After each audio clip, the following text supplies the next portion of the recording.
Joining me on the phone line is Suresh Goyal. He's a former diplomat and he's an expert voice on these world affairs as well. So, when we look at the India-US visit, it may not be directly as much about China.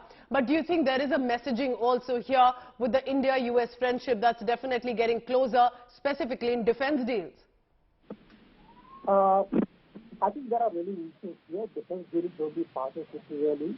If you look at the interview given by Sullivan after visiting here, and if you see the other material coming out of the USA, USA is attaching a lot of importance to this visit, not for two reasons. Number one is, of course, strategic.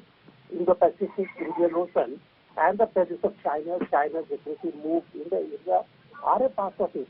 And India's partnership in Indo-Pacific is important from that point of view. As a strategic partner, as a security partner, etc., you know about Quad, of course. At the same time, there is a lot of economic and technology components to the visit.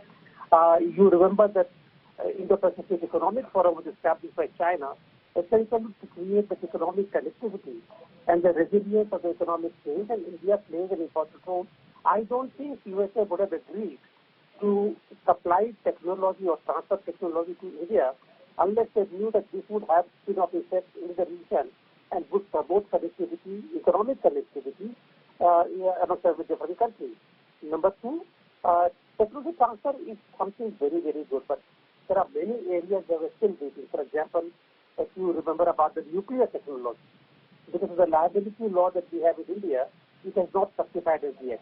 Therefore, there are issues, but USA is taking certainly a very important step forward to develop the connectivity with India and to basically develop a role that India plays in overall strategic architecture of the USA.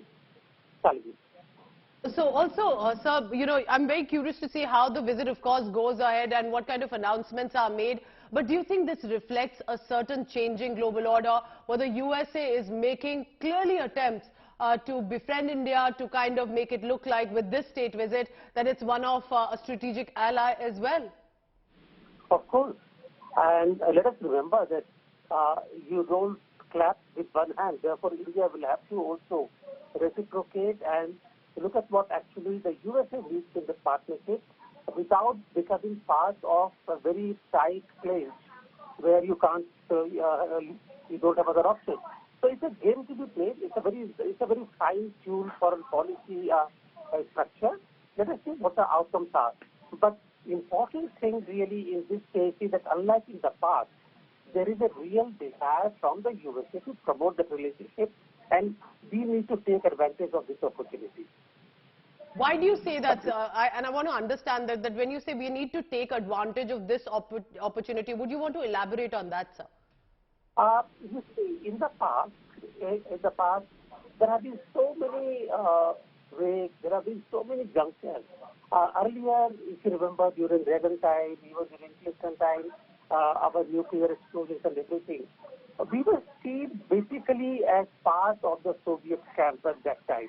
And we were actually suspect in the eyes of the West and the USA in terms of our own strategic calculations. In fact, you remember the time how this country is India, which is Gandhi Vaisi had gone to visit. So all those things are now past. Those are matters of history. And there is now we see from the announcement coming from the USA, Biden, before Biden, Bush, and Obama, everyone understands the importance of India not just as an economic power in the region and globally, but also as a partner who will add to the value, who will add to the success. So there is a change in the way they look at India, and I think that is the most perception and how the world looks at India now. And let me be very clear, it is not just from 2014 and onwards. Of course, the style of Prime Minister Modi made a lot of difference. But this has been happening ever for the last 2 or 3 decades. When they see the potential of India as an IT power, as a technological power, also two things. Yeah. Very interesting. Suresh Goyal, thank you so much. Former diplomat, and making a very important point. There have been changes in the past few years, but definitely in the past few years, there has been this mention of India in a different tone, and perhaps it would be imperative that India uses this to its advantage as well.